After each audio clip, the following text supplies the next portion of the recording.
dokáže z nejakého idiota urobiť hviezdu, tak sa veľmi mýli. Prvý slovenský horor. Prosím vás, pomôžte mi niekto!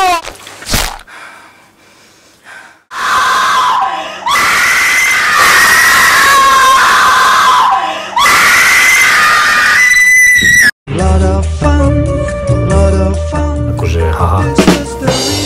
Snažil som sa vyprodukovať prvý slovenský horor, ale mi to nevyšlo, no. Aj tak nemám rád horory.